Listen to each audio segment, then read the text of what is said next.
Hey, what's up, YouTube? Brett and Bordy here, and we have a new series for you guys on the YouTube channel. It is going to be a weekly breakdown of a build over at newworldfans.com. We have a builder over there that tons of you are using. We have, I think, over 1,000 builds already, Bordy. And what's great about the system, Bordy, is we have a rating system as well. So we're going to cover the top-rated builds over there at New World Fans. You guys have been putting a lot of effort into them over there, and we would kind of want to honor that in these videos. So, Bordy, let's take it away with our first ever featured build, and it is the support healer. Now, the gentleman that wrote the guide chose the two main weapons as a life staff and a hatchet, Bordy. So, what do you think about the initial choices of weapons in the support healer build? I think it's fine. I know that you and I maybe disagree on this point just a little bit, man, but I think life staff and hatchet is pretty good, and strictly for the hatchet throwing tree because there's a lot of debuffs on that tree. So I think it pairs well with the life staff, which is what he's going for here. He's going for a support healer build. So he's going for no damage. It says expeditions in parentheses. So he's wanting to be a support healer during expeditions. And I feel like, in my opinion, the throwing tree of the axe or of the hatchet is pretty good for that because you have rend, and then you have your infected throw that causes weaken and reduces the target's healing efficiency. I think weaken it may be a little bit better in expeditions than the reducing the target's healing efficiency, because I don't know if there's not a ton of mobs that do a lot of healing in New World. There are a few, but I think overall it's pretty good. I think the social distancing aspect of the throwing tree maybe not the greatest. So there may be a little bit of wiggle room there, but I think the other two debuffs are really, really good. So overall, I think life staff hatchet, I think, pairs well together for what he is trying to accomplish. Now we got to keep it into perspective here. I don't think it would be good in other situations, but for what he's trying to accomplish here, I think it's fine. I think it's really good. Yeah, maybe to your point about the social distancing, maybe you just go ahead and take Berserk. It's a really good survivability spell. Maybe that helps you evade death, in certain, boss mechanics or boss fights. Having that on your back bar, or a little bit of self-healing there may not be a bad thing. Obviously the life staff, I think he went down the better of the two trees for the protector tree. He did choose Orb of Protection, which is an interesting ability. It does give Fortify to the target as well as the caster. Also, Bordy, he went with Beacon, which is one of my favorite healing abilities. I think it's a very interesting one. It's one that doesn't necessarily have a lot of duplicates in other MMOs. You just attach this to a target. You can attach it to the boss or the tank, and wherever the boss goes, it will heal the person that is trying to attack, which I think is pretty cool. So Beacon, I do like that choice. Also, Sacred Ground, probably one of the best, if not the best, life staff abilities that allows you to place a area on the ground that increases your healing by an obscene amount, man. And so here's the thing, Bordy, that I don't necessarily agree with, and that is the lack of a burst heal or a single target heal. He did not choose Divine Embrace or Light's Embrace. So, you may struggle with some DPS checks or bosses that can deal a pretty big bolus of damage at once.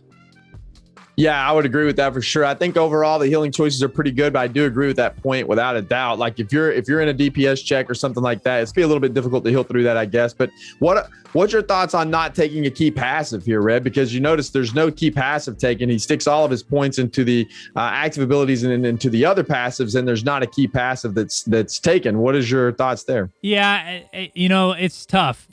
I can understand in some circumstances where you may not want to do that, but generally, I think a rule of thumb is you want them. They're designed to be a feature in these skill trees and to greatly benefit your build.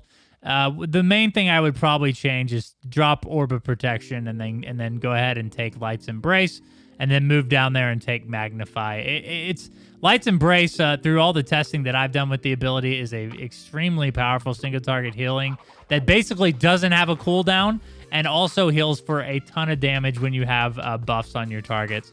So, you talk about Beacon, that I think applies a haste buff, and then you have Sacred Ground that also helps, again, gives, oh, it's 50% more healing, Bordy. So it was a lot more than 20, 50% more healing when you're in the area, as well as like all the other, buffs that the life staff naturally gives targets. Dude, it's just a very powerful ability, and one that you're definitely, I think, going to need in higher, a higher tiered content for sure, to keep your tank up. So yeah. I think you definitely want to push down to Magnify and take Light's Embrace as well. But other than that, the concept of the build is great, dude. I see, again, like you said, where he's going with the hatchet and trying to help, apply debuffs to the target. And then, with his, protector and healing abilities, trying to buff his allies. So, an interesting support build here, Bordy, for sure.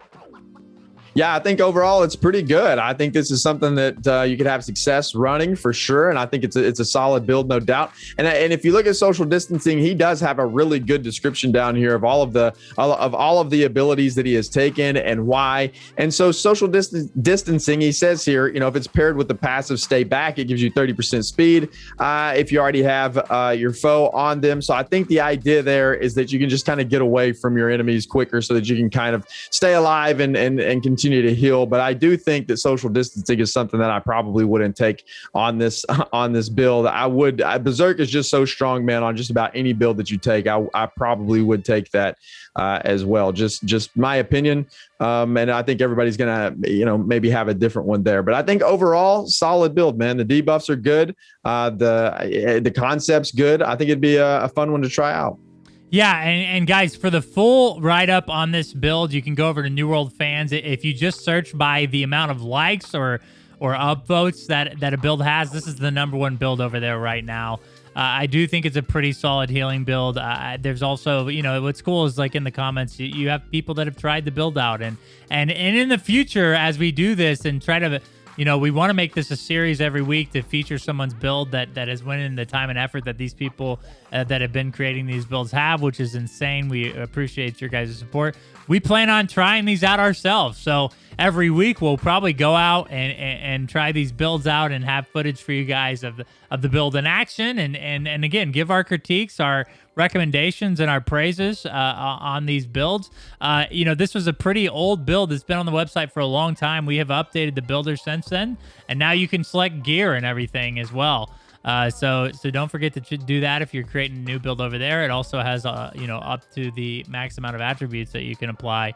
And this particular build, as you can see, doesn't have the gear selected. So maybe he'll go back, Bordy, and put the gear in now that he's being featured on a YouTube video. We will see. But again, we really appreciate your guys' support over at New World Fans. And this is a kind of a way for me and Bordy to kind of, give homage to you guys for spending so much time over there on the builder. And if you want your build featured in one of these videos, don't forget to go over there and create your build and tell your friends about it. Get those upvotes. And if you're up the top, we will definitely, try out your build and feature it in one of our videos. Yeah, absolutely, man. It's going to be a good time, dude. It is going to be fun. Guys, we can't wait for New World, and we know you guys feel the same way. This is a great way to spend time, is go over the builder and test out some gear and weapon combinations, as well as some attribute combinations. We really appreciate your guys' continued support through this time, and we look forward to playing New World with you. And special thanks to our patrons, Bordy. You'll see your names after the video. So again, guys, thank you so much for watching, and we'll see you in the next build video, which will be next Wednesday, right here on the channel.